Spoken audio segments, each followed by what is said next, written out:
মুনাফিকি করে কেউ ক্ষমতায় টিকে থাকতে পারে না। মুনাফিকির জবাবেই দেশের জনগণ দিতে সক্ষম। বারবার বলার প্রয়োজন নয়। ময়মনসিংহ জেলার সংগ্রামী সভাপতি, ময়মনসিংহ 2 ফুলপুর তারাকান্দা আসনের বিপুল ভোটে নির্বাচিত মাননীয় এমপি হযরত মাওলানা মুফতি মোহাম্মদুল্লাহ।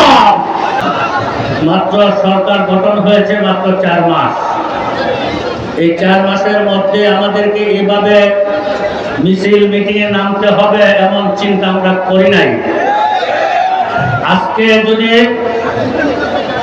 যে গণ অভ্যুত্থানের উপরে দাঁড়িয়ে সরকার গঠন হয়েছে, সেই গণ অভ্যুত্থানকে যদি সরকার স্মরণে রাখত, তাহলে আজকে আমাদের এই মিছিল মিটিং করার প্রয়োজন পড়ত না।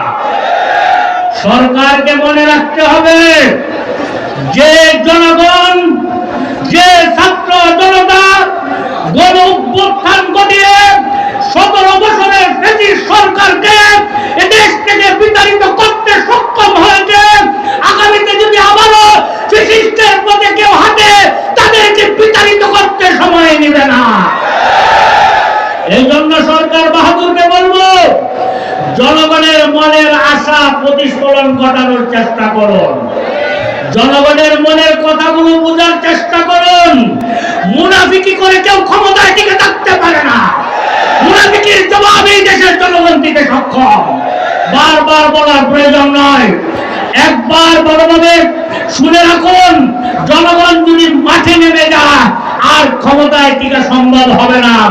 এই জন্য জনগণকে মাঠে না নামিয়ে সুন্দর আলোচনার মাধ্যমে গণ অভ্যুত্থানের যে আশা আকাঙ্ক্ষা নিয়ে জনগণ ব্রিটিশকে বিদায় করেছিল, সেটার প্রতিফলন ঘটিয়ে জনগণের সাথে ওয়াদা রক্ষা করে মুসলমানের পরিচয় দিবেন, এই আশায় আপনাদের কাছে আমরা ব্যক্ত করি। আসসালামু আলাইকুম ওয়া রাহমাতুল্লাহি ওয়া বারাকাতুহু।